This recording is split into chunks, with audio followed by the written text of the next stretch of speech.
Hey guys, me Shoma, you are watching my YouTube channel, so let's start. তো অনেক দিন হয়ে গেল যে এই চ্যানেলে কোনো ব্লগ আসে না। কালকে আমরা যাচ্ছি হচ্ছে কার্শিয়াং হোমস্টেতে 31st night and new year celebrate করতে।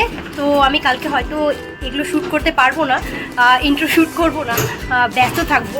তো আজকেই শ্যুটটা করছি, তো চলো যাওয়া যাক। Love you.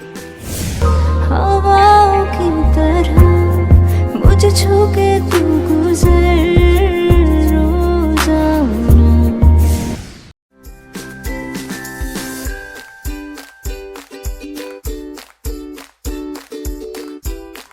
ওয়েলকাম সকলকে একটি নতুন ভিডিওতে। আজ হচ্ছে বছরের শেষ দিন 31 ডিসেম্বর, তাই আমরা নিউ ইয়ার সেলিব্রেট করতে চললাম কার্শিয়াং গিয়ে আমরা কোনো হোটেলে থাকবো না, থাকবো একটি হোমস্টেতে। দেখতে দেখতে 1.5 ঘন্টা কীভাবে কেটে গেল বুঝতেই পারলাম না। আর কার্শিয়াং সিটি আমরা পৌঁছে গেলাম। সিটিতে পৌঁছানোর পরে তোমরা তো দেখতেই পারছো, আর সিটির থেকে আমাদের হোমস্টে 15 মিনিট লাগে। তো আমরা হোমস্টেতে চলে এসেছি, পাওনাগড় হোমস্টে। তো আমি বিয়ের পর 1 বছর পরে পাহাড়ে আসলাম। তোমরা দেখতেই পাচ্ছো আমি খুবই খুশি অ্যান্ড খুব হ্যাপি, বিকজ আমার পাহাড় খুব ভালো লাগে। আর আমাদের হোমস্টে থেকে যে দৃশ্যটি ছিল, ভিউটি ছিল খুবই সুন্দর, ছিল খুব সুন্দর।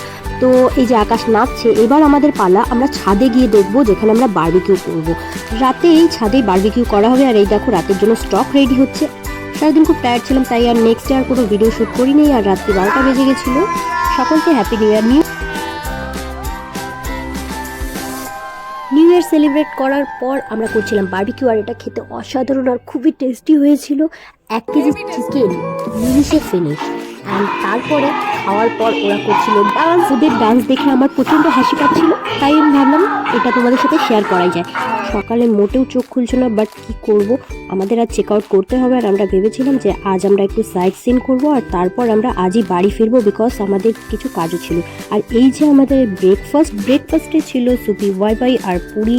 ব্রেকফাস্ট করার পর আমরা বাড়ির ওনারের সাথে কথা বলি, তাদের ব্যবহার খুবই সুন্দর। আর এরপর নেক্সট টাইম কোথাও ঘুরতে গেলে আমি আর হোটেলে থাকবো না, হোমস্টেতেই থাকতে চাই।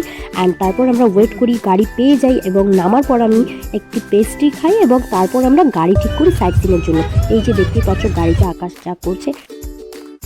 আমাদের সাইট সিন প্যাকেজের মধ্যে 3টি পয়েন্ট ছিল, তার মধ্যে একটি ছিল গিদ্দা পর্বত, সেকেন্ড ছিল অম্বতিয়া, এবং থার্ড ছিল দাভিল আমি আগেও গেছি, তাই আমি ওটা ভিডিও করিনি। সব থেকে ফেভারিট যেটা লেগেছে সেটা হচ্ছে আমার অম্বতিয়া, যেখানে রয়েছে 40 ফিট বজরংবলীর মূর্তি। এই ব্লগটি এখানেই শেষ। তোমরা আমাকে জানিও যে ব্লগটি তোমাদের কেমন লাগলো। আর এখন থেকে চেষ্টা করবো সপ্তাহে একটি করে ব্লগ দেওয়ার। চলো দেখা হচ্ছে আমার নেক্সট ভিডিওতে, নেক্সট ব্লগে। আজকে tata, bye bye and stay tune.